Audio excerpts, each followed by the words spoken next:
The debt you're terrified of is probably the one you should have, and the debt you're completely fine with is the one quietly wrecking you. Almost everyone has these two backwards. This video flips the whole model.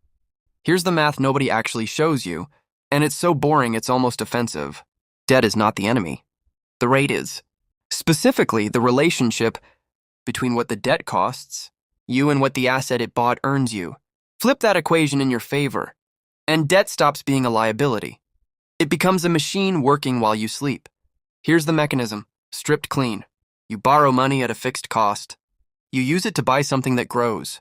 If the growth outpaces the cost, you're ahead, and the bank is funding your wealth. That's it, no secret. No seminar. Just arithmetic. And yes, I know how that sounds. Some guy in a bad suit, whiteboard behind him, saying leverage is your friend. But here's why the math isn't magic. It's just boring and reliable. The 30-year fixed-rate mortgage is averaging around 6.47% right now.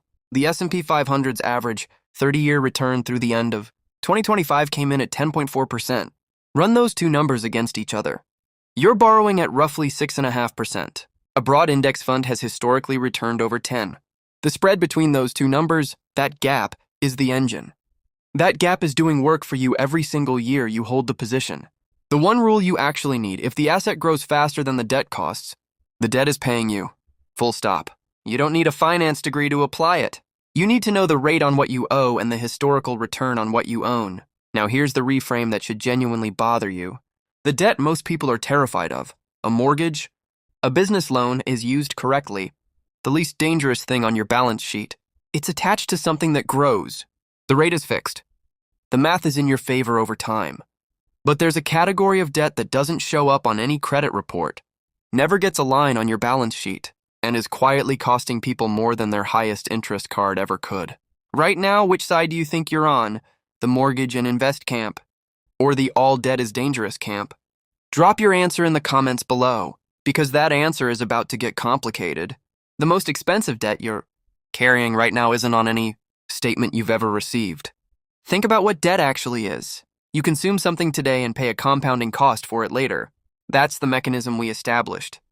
And by that definition, your body is either an appreciating asset or a depreciating one, and neglecting it is borrowing against your future at the worst interest rate imaginable.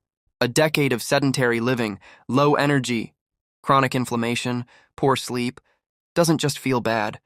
It costs you. A 2025 report from the Partnership to Fight Chronic Disease projects that chronic disease, largely driven by preventable lifestyle factors, will cost the U.S. nearly $900 billion annually in lost productivity by 2039. That breaks down to roughly $1,200 per person in combined medical and productivity costs. That's the interest rate on the health debt you didn't know you were taking on. You were scared of the mortgage.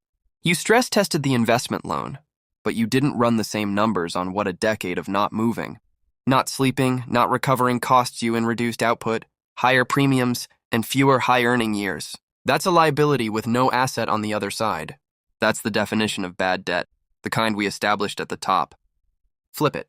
A gym membership, quality food, consistent sleep, these are not expenses. They are payments on an appreciating asset. Your earning capacity stays higher longer.